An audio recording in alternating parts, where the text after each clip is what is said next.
today. Dr. Sherry Blauett is an assistant professor of physical medicine and rehab, Harvard Medical School, and chair of physical medicine and rehab, Brigham Health. She is an attending sports medicine physician at Brigham and Women's Hospital and Spalding Rehabilitation Hospital. She serves as the founding director of the Kelly Adaptive Sports Research Institute. Dr. Blauett is also a former Paralympic athlete in the sport of wheelchair racing, competing for the United States team in 3 Paralympic Games, Sydney, Athens, and Beijing, and bringing home a total of 7 Paralympic medals.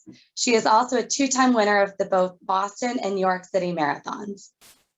Translating her background as an athlete to the clinical setting, Dr. Blauett is a pioneer and a change agent in the area of disability and health equity with a specific focus on sport and physical activity for health promotion and chronic disease prevention. She is deeply committed to ensuring that opportunities for achieving optimal health are equitable and universally accessible to all, inclusive of people with disabilities. We're so excited for Dr. Blauett to join us today. Thank you for sharing your story and presenting to us. All right, thank you, Rhian. So just one moment, I'm going to share my screen here. Okay, hope everyone can see that. Okay, someone just give me a wave if you have any trouble seeing the slides. So thanks for the opportunity to speak this morning at CMSNE, CMSNE. It's really a pleasure, and happy Case Management Week. It's fantastic to hear about that celebration and recognition of all that you do and the very hard work and absolutely incredible services that you provide to our patients and the leadership that you provide in ensuring that people get equitable care. As Brianne introduced, I'm a physician and specifically a physiatrist based at Spalding and Mass General Brigham.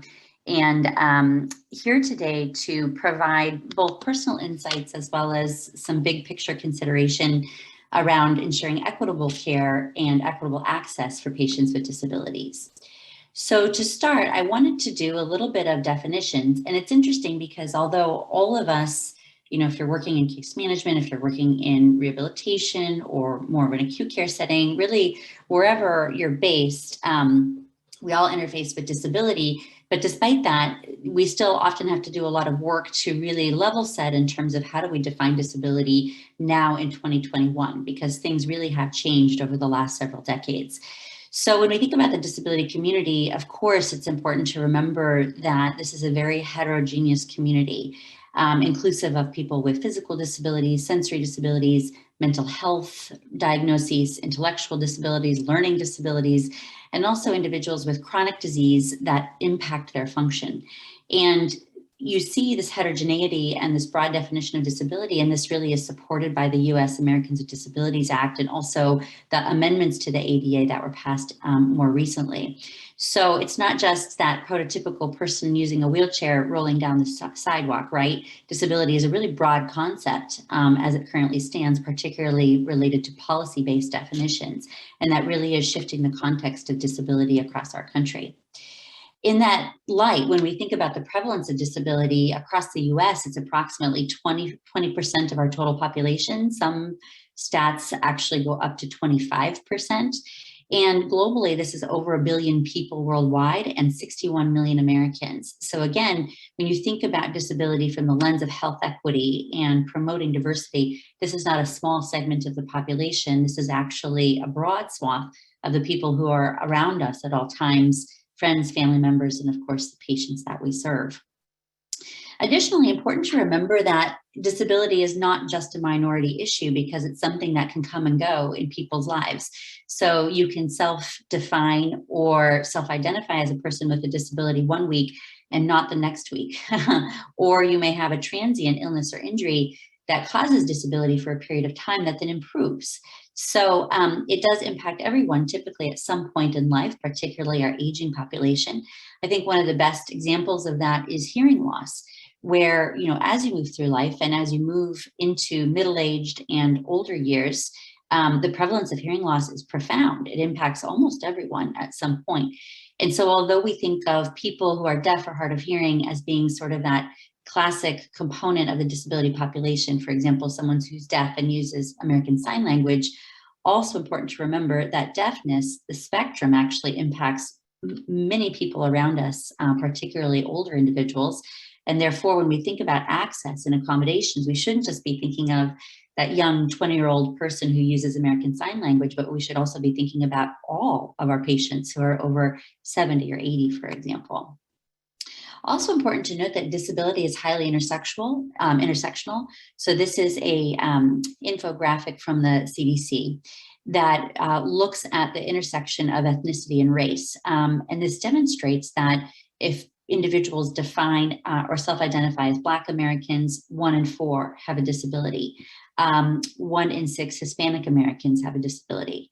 3 in 10 American Indian or Alaska Native Americans have a disability. So again, when we think about health equity and we think about interventions and programs that are meant to enhance equitable care, we have to think about how those programs are accessible to people with disabilities, because if they're targeted towards one population, people with disabilities will also be included in that group. So the definition of disability, as I noted, has evolved over time. Of course, most people are most familiar with the ADA, or the Americans with Disabilities Act of 1990. When this was passed, intentionally, the definition of disability was, from a policy standpoint, was quite broad, defined as a person with a mental or physical impairment that substantially limits 1 or more major life activities, a person who has a history of such impairment, or a person who is perceived by others as having such an impairment.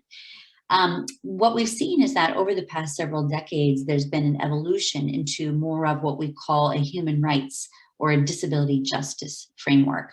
And what this really captures is that disability, the amount of disability that one experiences, is very much impacted by the community you live in and the environment around you. The fairly recent United Nations Convention on the Rights of Persons with Disabilities defines disability as an evolving concept, stressing that disability results from the interaction between persons with impairments and the attitudinal and environmental barriers that hinder their full and effective participation in society on an equal basis with others.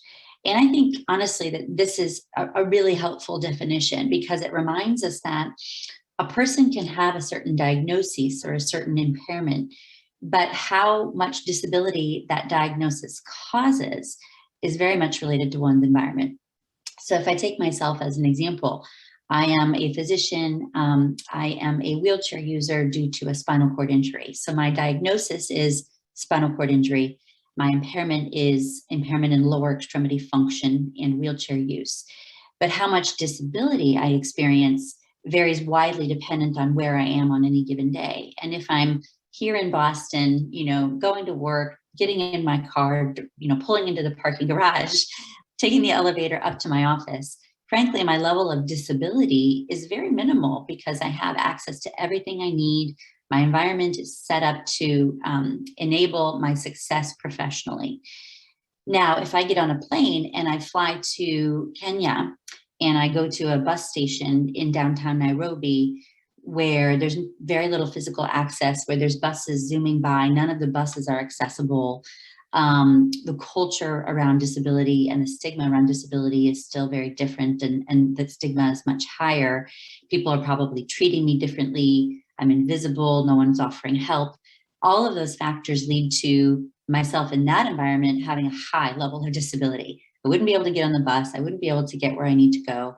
I probably would not be feeling respected in that environment. And so again, I think a case in point of how that level of disability is so much impacted by the attitudes and environment around us.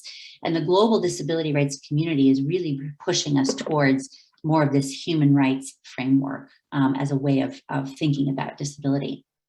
Now, it's important to note that we within healthcare are often seen as being overly focused on one's health condition or diagnosis and not enough focused on those other factors. Many of you may be aware of the WHO ICF, or the International Classification of Functioning Disability in Health. And this ICF model, again, really aligns with that United Nations human rights-based definition that I just outlined. It notes that function and therefore disability is a dynamic interaction between a health condition as well as environmental and personal factors. This is the classic figure that is used when we're trying to talk about or explain the ICF. And it's important to note that, of course, in healthcare, we are very much focused on the top part of that figure, right? That health condition, that disorder, or that disease. You know, we're in the business of trying to get people better and to both diagnose and treat disorders or diseases. But we have to ensure that we're intentional about taking that next step again, and remembering that dynamic interaction between their health condition, disorder, or disease and the environment and personal factors that lead to their overall level of function. So we know that in healthcare, data shows that we still have a lot of challenges, and there's still a lot of bias towards people with disabilities in healthcare, and what we call structural ableism, which is a term that has really evolved over the last several years in parallel with terms like structural racism, for example. And these are the things within our society that continue to really hold back the disability community, the policies, the practices, the socioeconomic challenges that have presented barriers and inhibited many people with disabilities from moving forward and having that independence and autonomy that they deserve. And we know that still here in the US, people with disabilities are twice as likely to be poor, far more likely to be underemployed or totally unemployed, and importantly for healthcare, at significant risk for disparities in both health outcomes, as well as healthcare access. So here are just a few facts and figures from recent papers. Lisa Iazzoni and her colleagues, Lisa is based at MGH. She's a well-known researcher there. And she's shown that many clinics still have inaccessible exam tables, inaccessible weight scales. She's shown that women with disability are less likely to receive routine health screening like mammography and pap smears. And Tara Lagou, who was based at UMass, did a really simple but powerful study in 2013 showing that people with self-defined mobility disability had reduced access to subspecialty care because so many subspecialist offices in our communities are not accessible. And so these are just a smattering of some of that data. There's a lot more out there, but suffice it to say the issues are real, and we know through research and strong evidence that these healthcare disparities still exist. Additionally, I wanted to touch upon some of the factors related to things like the social determinants of health. We know that there are a lot of contributors to these disparities, things like people's complex underlying health conditions leading to a lot of competing priorities. And when people are totally overwhelmed with their own health challenges, of course, it's difficult to work. Of course, it's difficult to implement life changes that would lead to, better structure and being able to get to every doctor appointment on time, pick up every prescription on time, follow up every phone call. It just gets very difficult. We know that those social determinants of health can really impact people, things like unemployment or underemployment, which then lead to poor health insurance, which then lead to, of course, health disparities. Ineffective communication accommodations is a big challenge, particularly as we evolve into a world where we're ever more virtual, and with the enhancement of virtual care, what are we doing to ensure that that service is provided equitably to people with communication disabilities and also, importantly, cognitive or intellectual disabilities? Inaccessible medical diagnostic equipment is a challenge. And I still think across many healthcare environments, there's inadequate knowledge about what the ADA actually does mandate for equitable care. So something that certainly needs better guidelines and more implementation of those guidelines across many parts of our country. Additionally, in addition to those structural factors, it's important to know that bias is still there and it's still very real. This was a study also done by Lisa Iazzoni, a recent survey of, I think, around 700 or 800 physicians across the country, not just in New England, and asking about their attitudes and beliefs about people and patients with disabilities. And some pretty stark things coming out of this. For example, more than 80% of physicians reported that people with disabilities had a worse quality of life. Now, we know that there may be quality of life challenges, but to make that type of statement, broadly about the population is pretty problematic and certainly shows bias. Only 40% felt very confident in their ability to provide the same level of care, and only 50% strongly agreed that they'd welcome patients with significant disabilities into their practice. So there's still a lot of hesitancy towards caring for these patients, still a lot of bias out there. It's a very real problem. So I don't want to only talk about the problems today. So I'm now going to bridge into thinking about, where are we and how are we moving forward? So because of all these challenges, many decades ago, there was this emergence of the disability rights movement. And it's important to note that this movement developed in parallel to many other rights-based movements across our society. The movement for civil rights, of course, the movement for women's rights. With the landmark piece of legislation related to disability rights was the Rehab Act of 1973. And this was really transformational in that it mandated that you could not discriminate on the basis of disability within publicly funded services and programs. The ADA then took that one step further and said, you also cannot discriminate on the basis of disability in private settings as well. So if you're a private school or a college or a university or a private restaurant owner or business owner, you also had to adhere to ADA guidelines. A couple of other really important pieces of legislation, the IDEA was the Individuals with Disabilities Education Act. This really was the piece of policy that mandated inclusive education, that we had to educate students with disabilities within our public schools, as well as the development of the special education services programs. And then taking that internationally, the Convention on the Rights of People with Disabilities, which was then taking these principles and applying them in an international context in 2006. So because of all this work, interestingly, now in 2021, we're in this place where we are living with the ADA generation. And I can say I am part of the ADA generation, where we have this broad swath of young people with disabilities who live proudly as people with disabilities and have grown up under the protection of the ADA and very much are expecting the same rights and privileges within every environment, including healthcare environments.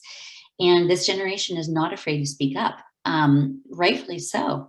And because of this, we have to be prepared, and we have to understand that when we're thinking about equitable care, alongside our stream of consciousness and alongside our work related to race, ethnicity, language, inclusiveness about sexual orientation and gender identity, we also need to include disability in that discussion.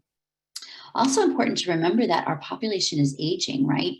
So much discussion right now about the baby boomers and these aging generations of people who were born in the 50s and 60s. And important to note, of course, that disability increases with age. Essentially, if you live long enough, you're going to experience disability. And this was, a simple table from a paper by Vicki Friedman looking at Medicare enrollees, people over 65. It looked at 8,000 people and showed that as you increase in age, of course, your self-report of being fully able decreases and your report of needing assistance from others increases. Of course, that's totally intuitive, but important to remember that this population also is part of our disability population when we're thinking about equitable care. So, because I'm a physician and a clinician, I wanted to briefly talk about taking the lens internally and thinking about what we're doing within our own profession to be inclusive towards people with disabilities. And of course, the more we're inclusive ourselves, the more we role model and set a standard for how we then communicate and relate to our patients. And this does focus primarily on medical education, but many of these same principles are true in nursing, in rehabilitation, in allied health services, and really across the board as it relates to clinical care. So the fact is that people with disabilities remain dramatically underrepresented. And these are two studies that fairly recently looked at how many medical students self-identify as being people with disabilities. Eckmeyer published a study in 2012. This was a survey of medical school deans asking about how many students with disabilities they had, as well as what types of disability. She focused only on mobility and sensory disability. And in taking that lens, noted that students with disabilities were only about 0.5% of all students at matriculation and 0.4% at graduation. Lisa Meeks more recently did more of this work, but expanded the definition of disability, including all disabilities. So not just physical and sensory, but also learning disabilities, mental health diagnoses, as well as chronic medical conditions. Again, remember that these chronic medical conditions are protected under the ADA if they cause a functional impairment. So with this broader definition, found that students with disabilities were about 4.6% of all med students across all schools. And importantly, that these psychological and learning disabilities were the most commonly represented within our student population. So this is a profile, a table from her paper, looking at, again, that overall prevalence of disability. And if you look at the column that shows the data from 2019, you see that the most common disability reported is ADHD, followed by learning disabilities, followed by psychological disabilities, and that's the term in this paper that they use to describe mental health, and followed by chronic health disabilities. So for example, students with type 1 diabetes or Crohn's disease or rheumatoid rheumatologic conditions that impact their function on a day-to-day basis. And all of those numbers far outweigh the number of students reporting mobility disability or visual disability, being deaf or hard of hearing or other functional impairments. So again, when we think about, well, what is the prevalence of disability within educational settings? Again, we have to align that question with our current definitions of disabilities, which do include all of these other types of diagnoses. So bottom line is we're underrepresented, right? And there's been a lot of push, certainly within medicine, to ensure that our workforce is diverse.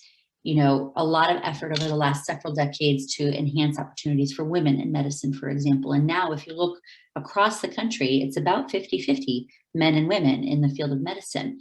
We're still far behind as it relates to race. Individuals who self-define as Black Americans, certainly still underrepresented in medicine.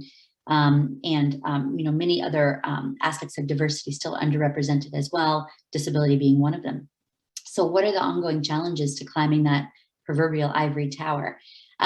This is my take on it. I think at the levels of students and trainees, there's a lack of clarity regarding what we call technical standards. These technical standards are the physical hands-on requirements that you have to meet in order to graduate from medical school. It's difficult to seek mentorship. There aren't very many role models. Again, because there's been so much underrepresentation for so long, it's really hard for students to know who to look to for advice. On underrepresentation within faculty, especially noting that we're probably not capturing disability amongst faculty very well. Disability, of course, can change over the course of one's life, and there's still a lot of fear of disclosure due to stigma, perceived lack of confidence, licensing concerns.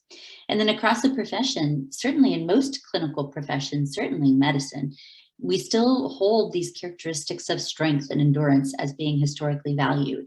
That tall white male who is able to stay up for 30 hours to work 3 shifts in a row, like that's our prototypical doctor. And of course, medicine is changing. And as medicine changes, of course, we need to be more open to thinking about how we view physicians as well as other clinicians, what makes a good physician, and understanding that, of course, people with disabilities can make excellent physicians, particularly given how medicine is practiced now in 2021. So I wanted to talk a bit about my personal journey and then end with some solutions for the future. So as was mentioned, I currently live in Boston, and I'm a wheelchair user due to the result of a spinal cord injury in youth. But I'm not a native Bostonian or a native New Englander. I was actually born and raised on a farm in Northwest Iowa, where I dropped the pin on that map. And I was born with no disability, but was involved in a farming accident at 16 months of age that resulted in abdominal trauma and a splenic injury, and therefore ischemia to my spinal cord, and therefore my spinal cord injury. So, this happened when I was very young. I don't have any memory of it from the standpoint of the actual accident or the actual trauma.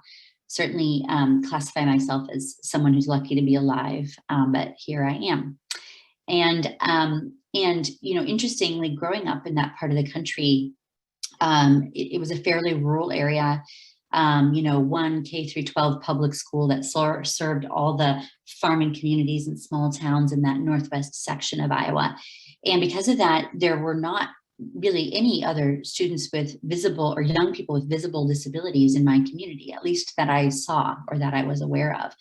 And so I grew up from a very young age, embracing this mindset of doing everything that I could to simply assimilate and get along and play with all the other kids.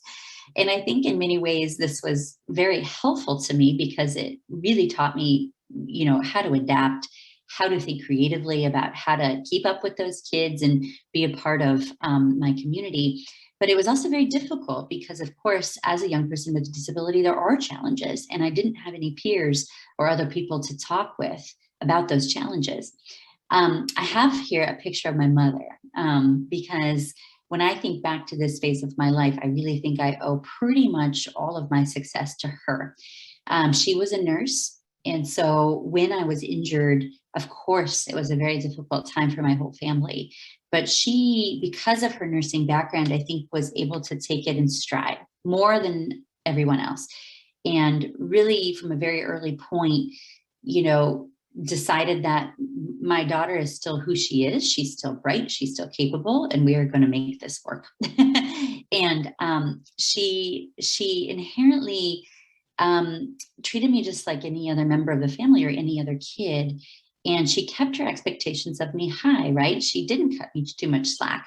And thinking back, I think this had everything to do with me then developing as a young person who was able to have my own high expectations of myself and set goals, understanding that I still needed to try to get good grades in school. I still needed to contribute and do chores around the house. And that I didn't require so much special treatment just because I was a wheelchair user, but rather I could contribute. And it's interesting because I think back around about that time, and I remember instances where so many other people in the community, including people in my immediate family, wanted to just sort of make life easier, to take away all of the barriers and all of the challenges. And I think that actually for young people, if you go too far with that, can do a disservice because we all need to learn how to adapt and struggle and work through challenges in order to be successful adolescents and then adults. So as I noted, our school was called West Lyon Community School. It was the west part of Lyon County, therefore West Lyon, K through 12, all under one grade. So started there when I was under one roof. So I started there when I was in kindergarten. And once I started school and started to get into sort of elementary school and then early in my junior high years, I was inherently, I think, a pretty ambitious student. I wasn't straight A student, but I had started to get involved in many activities, including things like band and student council and the debate club and that type of thing. And inherently, when I look back, I realized that all of those things were things that were pretty expected, like for a student with a disability, right? Things that didn't involve a lot of physical stress or physical ability. And I had a really important turning point in my life when our track coach, our high school track coach, found me when I was in 8th grade. And he told me that he had seen a wheelchair racing exhibition event at the state high school track meet. And he said, hey, I think you should come out for the track team. And it was interesting because when he first brought this up, I thought I totally blew him off. I said, well, coach, that's great. Thanks for your interest, but I'm not an athlete. I don't play sports. I have all these other things to do. And, I think at that time, this was really probably as a teenager, this was my self-protective mechanism because I didn't really want to put myself out there or come out for the track team and have people sort of giving me these sideways looks and wondering, well, how is she going to run track? I owe a lot to this coach because he frankly didn't give up. So over that whole school year, every time I'd see him in school, he'd talk about track. He'd continue to encourage me to go out for the team. He talked to my parents about it. So I would go home and at the dinner table, they'd be asking me about it as well. And finally, by the time I got into 9th grade, almost just to appease everyone, I said, fine, I'll give it a try. So I went out for the high school track team, got a jersey, started pushing laps in my sort of standard everyday wheelchair. And over the course of that season, frankly, didn't have a lot of fun. I was the only kid with a disability on the team. Of course, I was pushing laps, so everybody was running laps around me. But I had another really lucky break because at the end of that season, we went to this state track meet run by the Iowa Girls High School Athletic Union. And to their credit, even many years ago, they had these 2 wheelchair racing exhibition events on the program at the state meet. And when I went to that state meet, I met several other adolescent girls from other high schools around Iowa who were also wheelchair users, who had racing wheelchairs, which was totally novel to me, and who were really competing in this sport. And I was immediately intrigued, frankly, not because I saw myself as a Paralympic athlete, but because I wanted to be their friend. And I wanted to have other peers who were also adolescent girls who were wheelchair users.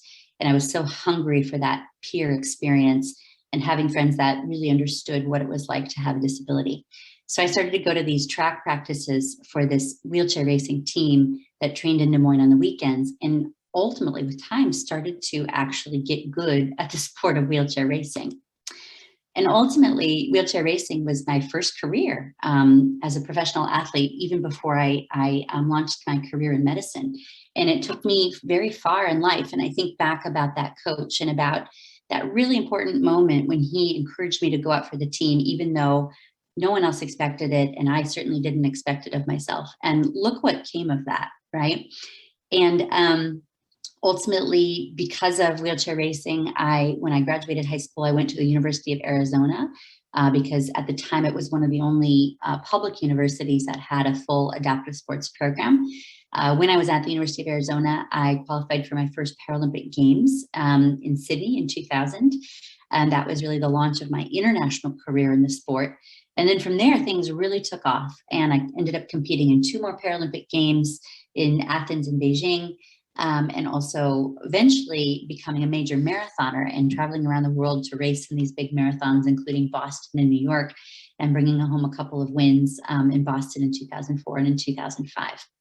So just goes to show the impact that we can have when we really talk to people and really tell them about what's out there and encourage them to push themselves beyond their comfort zone, particularly in sports. But I think that it remains true for many other different aspects of life and participation in society.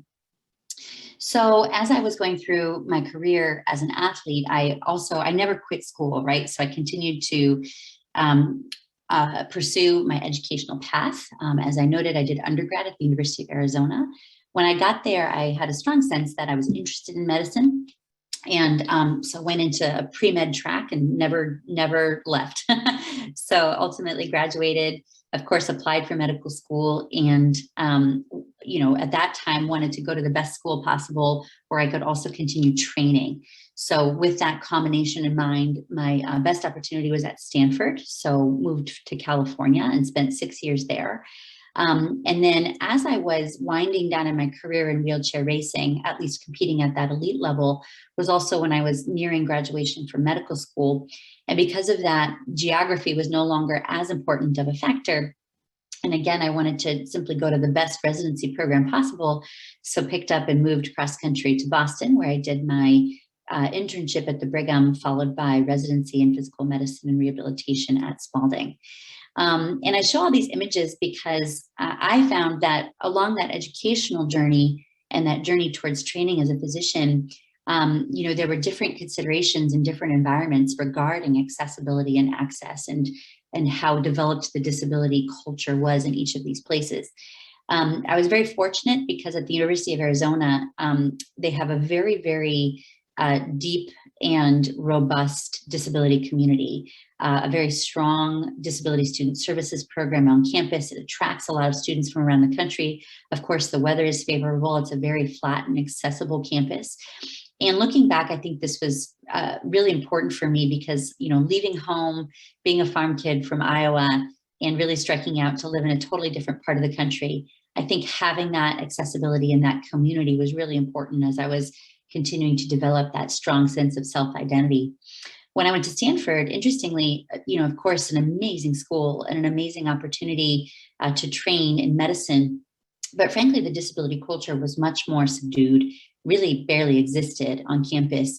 And because of that, I had to be a lot more proactive towards what my needs were as a student. The school was fantastic and worked very closely with me to ensure that for all of my rotations, we thought about accommodations and what I would need to be successful. I don't have any complaints or concerns about that experience, but I really did feel more isolated. I didn't see any other students with disabilities around campus, for example. I'm sure they were there, but the community was not really as robust. And then when I moved to the East Coast, it was, again, a totally different ballgame because, you know, bridging from being a medical student to a resident is already a huge transition. And then West Coast to East Coast is a huge transition. There are just a lot of differences in those cultures. And that did, again, sort of evolve my understanding of how proactive I needed to be. At the Brigham, I was the first medical intern to use a wheelchair. So again, they were fantastic, but we had to do a lot of creative thinking about how to make that work.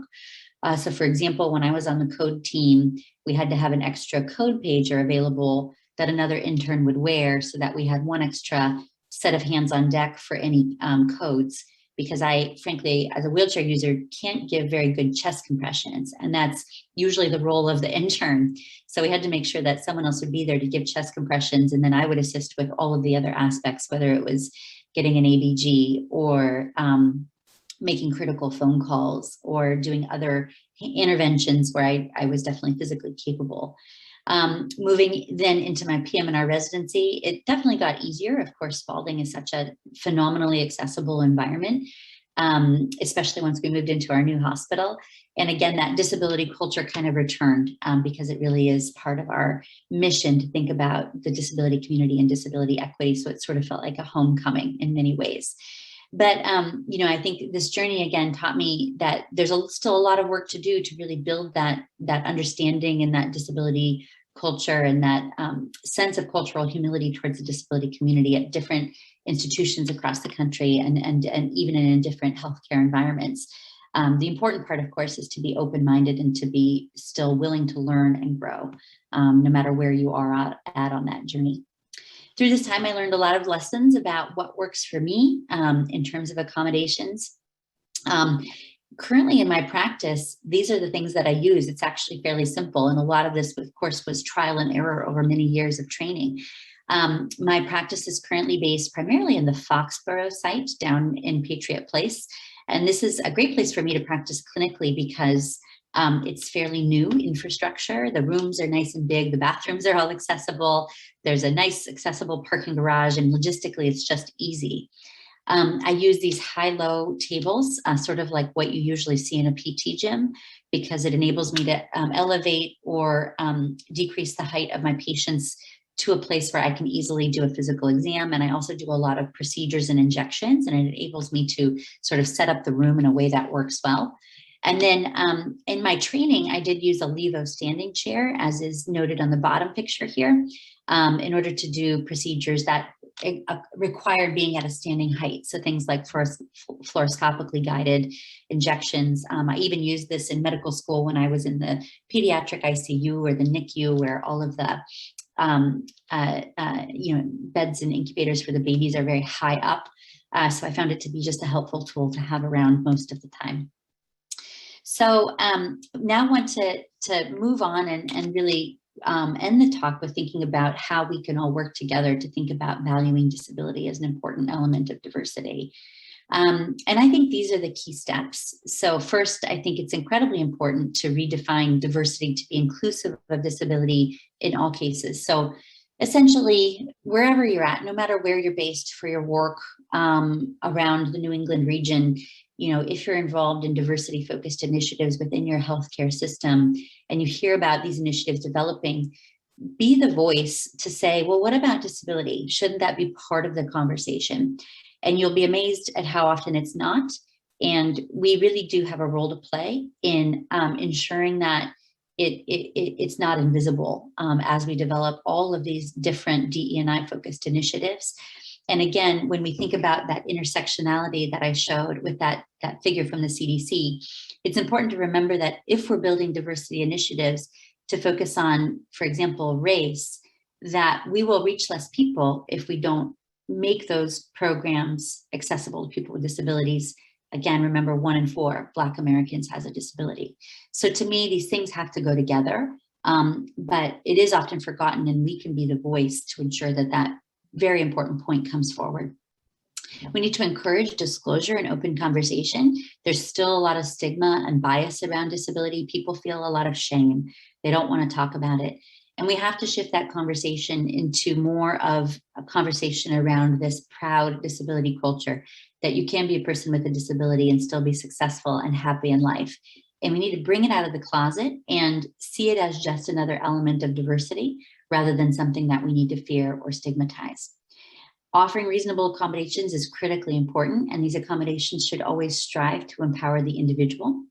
And demonstrating the value of disability inclusion at all levels, inclusive of in the health professions education, when we think about recruitment and retention, and certainly as it relates to patient care. So ultimately, we know that diversity in the health profession makes us better providers. And I think that's the case across all professions. You know, when you work alongside people with disabilities, you develop a totally different understanding of what disability means in people's lives and what it is. And of course, if we want our profession and our workforce to look like the people we serve, disability has to be a part of that conversation.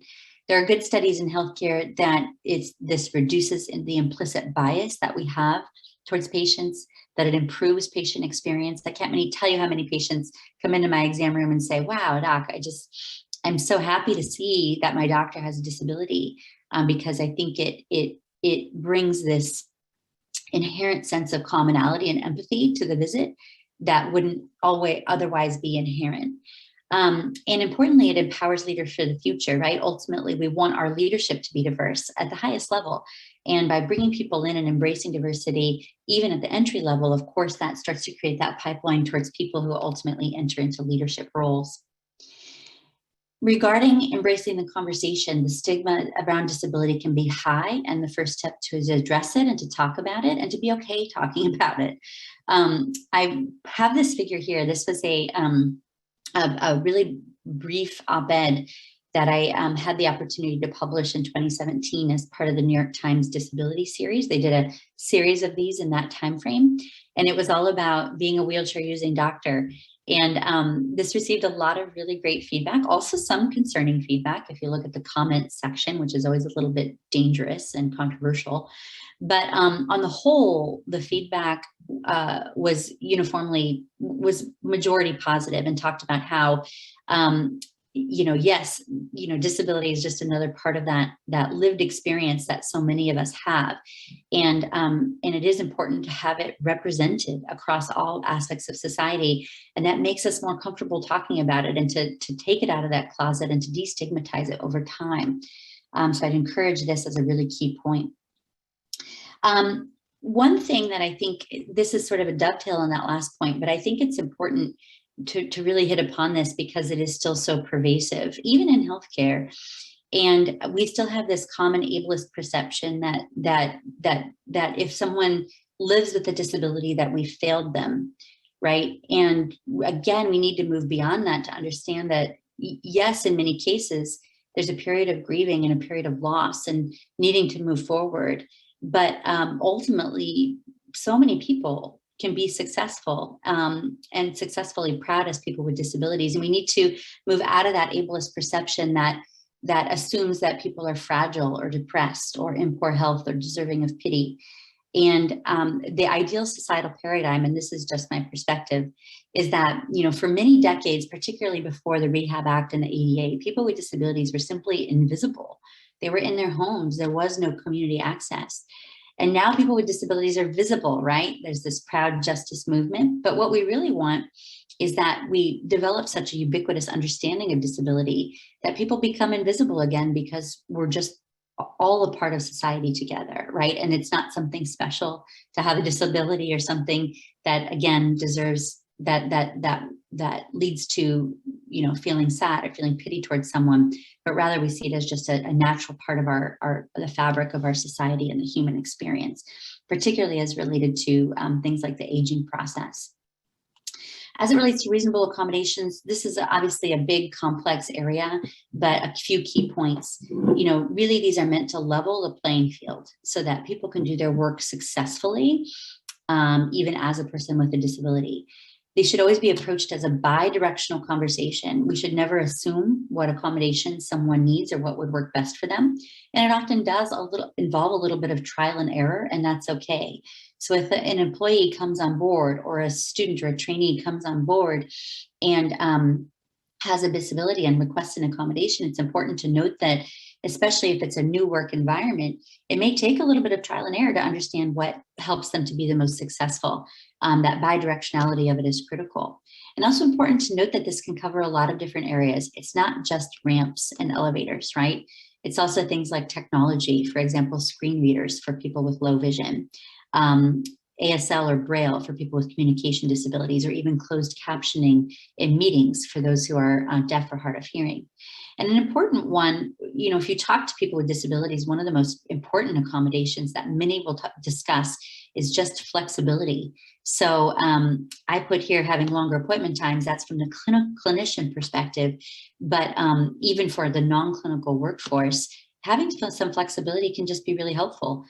Transition to working remotely with COVID is seen fairly universally as being something that was positive for the disability community, because there is so many people, and particularly employees with disabilities, who simply benefit from having the flexibility of working from home, being able to take a 20-minute break if they need to be able to make it to an appointment and then return to work and do more work later in the afternoon. Flexible hours, flexible schedules, all of those things can be incredibly helpful. And I'll say personally that is even quite helpful for me as a physician working in the Harvard system. Flexibility really helps me to facilitate my career and maintain my health in a better way.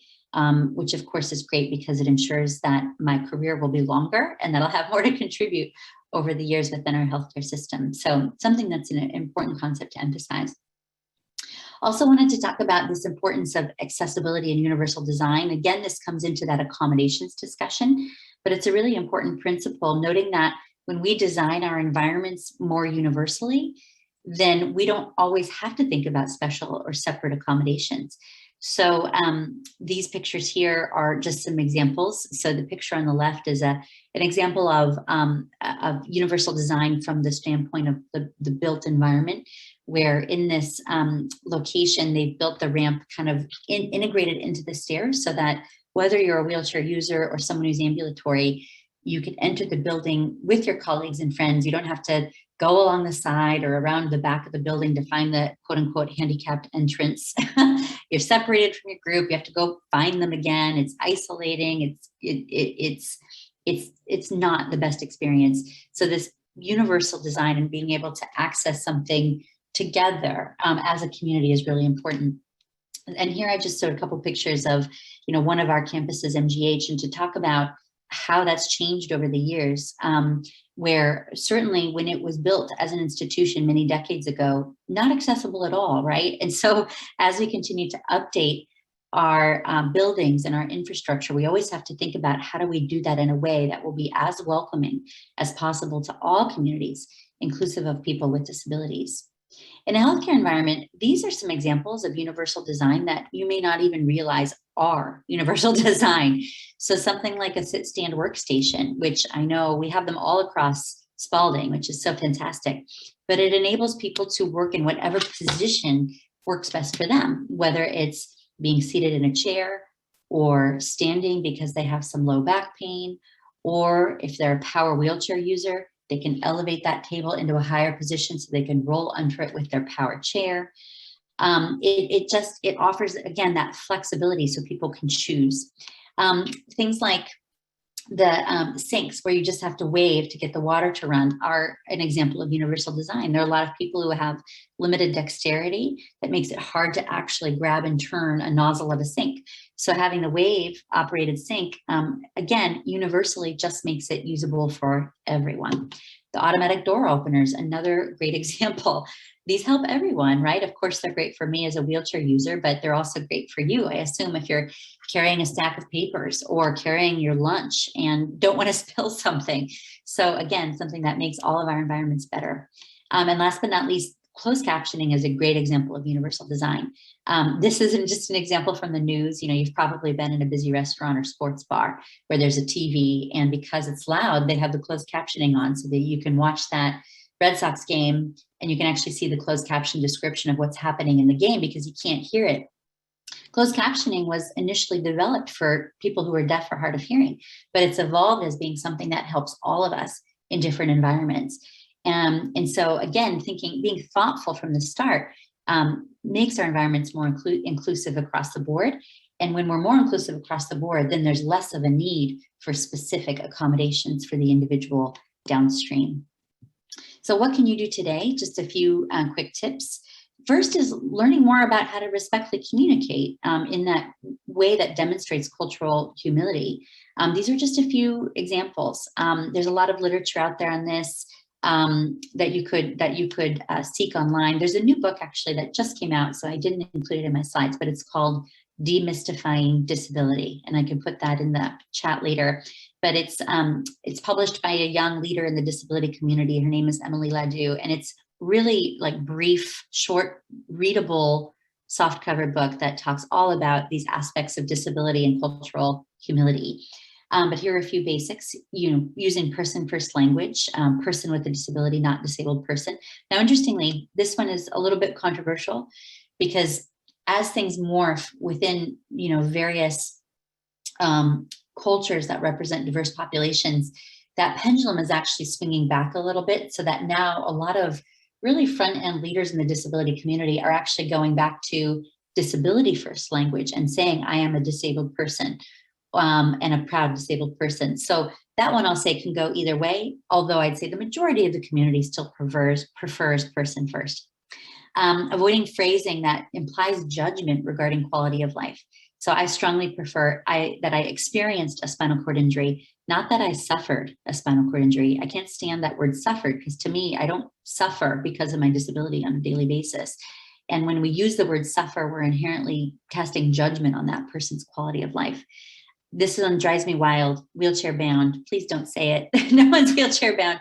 Wheelchairs for most people are an example of freedom of movement, not being bound to something. So I say that I use a wheelchair, and the same thing can go for any type of mobility device. Avoiding jargon. Terms like differently abled, special needs, handicapped have all really been pushed aside. Again, disability is the word. Don't be afraid to say it. Person with a disability, disabled person, it's okay to say it. And that is the preferred language of the community. And then truly derogatory language, the word retarded is no longer acceptable. The word crippled is no longer acceptable. And even handicapped is really no longer accessible. So now when we talk about bathrooms or parking spots, we prefer an ADA bathroom or an accessible bathroom rather than a handicapped bathroom. Same thing for parking. Of course, those are the two examples where we see that term used the most frequently. A couple of examples of how we've tried to implement this in our healthcare system. Again, knowing that our environment is unique and probably different than some of the people on this call today or this Zoom today, but potentially useful examples. During the initial wave of the COVID pandemic, when things were really ramping up and things were really getting wild and very, very busy across the healthcare system, we developed this one-pager about communicating with patients with disabilities, particularly when there are increased communication barriers because of things like PPE and using face masks.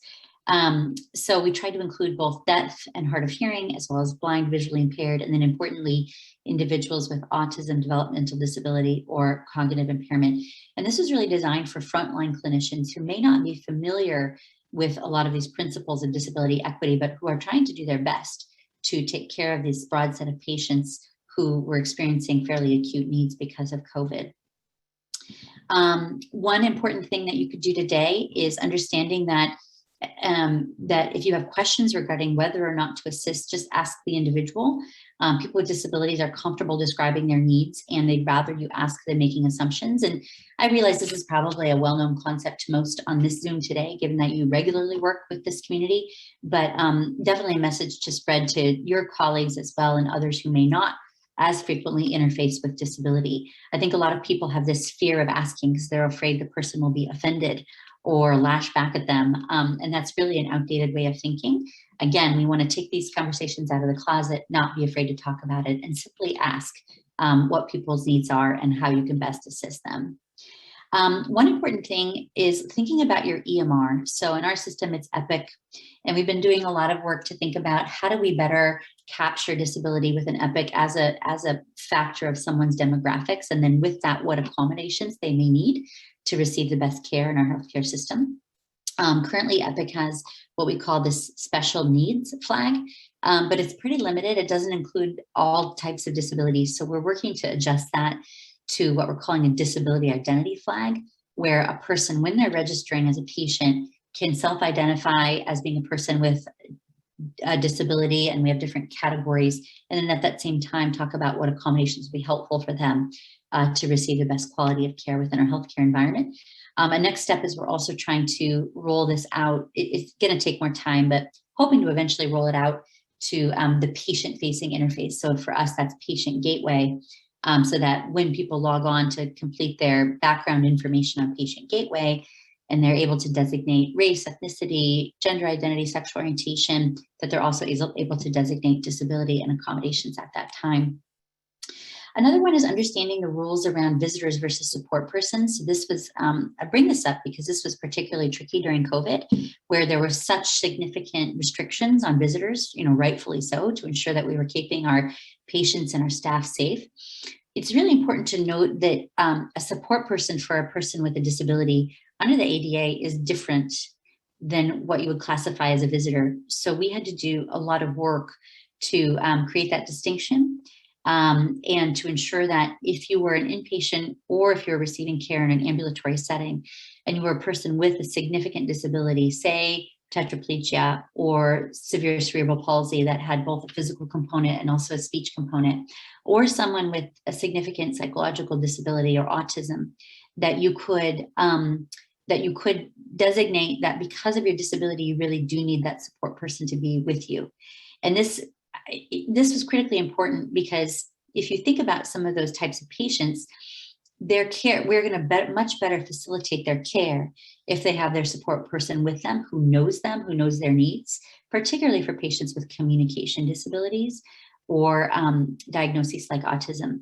And, initially the risk, of course, is that if you cut off all visitors and you don't make this distinction, and those patients don't have that support person with them, it of course makes things far more difficult for staff, far more difficult for the patient, and the quality of care can really decline. And last but not least, we have published this toolkit for employees. So this is now coming from the HR side and the Office of Diversity, Equity, and Inclusion. And we developed two toolkits, one for employees and one for managers, about empowering and accommodating colleagues with disabilities. And it's been a long process, but we're hoping we'll roll out later this month or early next month. And I think will be useful to, again, sort of catalyze more awareness and conversation around disability within our workforce. So I'll conclude with that. This is my contact information, both social media as well as email. I welcome any questions, and I'm happy to discuss any of these points and engage in some Q&A as people are interested. Thank you again.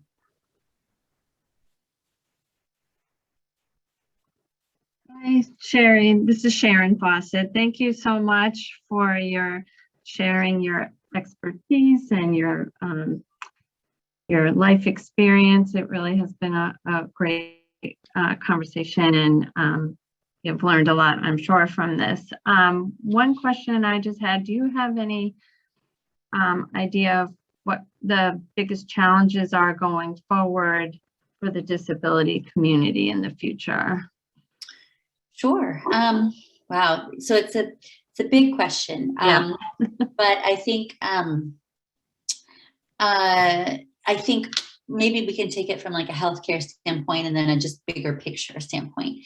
I think in the bigger picture, what most people, if you think about the people who are working on disability advocacy and disability policy issues in Washington, D.C., for example, I think what a lot of them will point to is ongoing challenges regarding how our policies in the U.S. are constructed such that they lead to these structural barriers towards people with disabilities working and leading full lives. You know, one of the most commonly cited examples of that is healthcare, publicly funded healthcare, and people with significant disabilities who require significant support with, for example, a PCA. And we still have a lot of challenges wherein, you know, if you require PCA support, you're on standard insurance, there's just a lot of barriers towards, essentially, in order to get some financial support and coverage for that PCA, you have to qualify for Medicaid or whatever the version of Medicaid is in your state. And so a lot of policy advocates will say it keeps people poor, right? Because if you go above a certain income threshold, then you no longer qualify for those services. And then you have to pay this PCA out of pocket, which is totally infeasible. So that's a model, a good example of how structural barriers in policy hold back the community. And of course, there's examples of countries around the world that do a much better job of that. And you'll see the results, you know, where people with disabilities are more broadly employed, more broadly visible in society, and not being held back by some of these structural policy problems. So that's, I'd say, one of the bigger, I mean, I guess that one is bigger picture, but also healthcare too. I mean, I think as it relates to healthcare in particular, I really do think that the biggest challenge is that we're still living within this sort of medical model where we only see, again, back to the slide I shared about the ICF, where we really are still, you know, thinking about disability as just a diagnosis rather than thinking about the environment and contextual factors. And in a rehab context, we're always thinking about function and someone's environment, but that's not the case across all of healthcare. And because of that, people with disabilities oftentimes still fear healthcare a lot, right? Because they fear that they're going to walk into or wheel into the doors of some large acute care medical center, and they're going to immediately run into bias and people treating them a certain way and only seeing them as a diagnosis rather than as a whole person. And that, you know, it's that fear, I think, is based in many decades of that bias being something very real that they do experience. And so we have to overcompensate, I think, to build trust with the community and to demonstrate to them that we are going to see them as a whole person and how their disability interacts with their life. Thank you. Yeah. Check if there are any other questions from the group. I don't see any. Hold on. Oh, okay. We have from Beth Lanigan. This was an incredible presentation. Thank you. Will the slides be available? I'd love to have these to review, reference, and share with the team. And yes, we are going to do that. Yeah, I think that for CME, they are available, right? Yes. We're continuing it, yeah. Yes. I don't see any other questions, so I think thank you so much. It was very educational, and we loved hearing from you.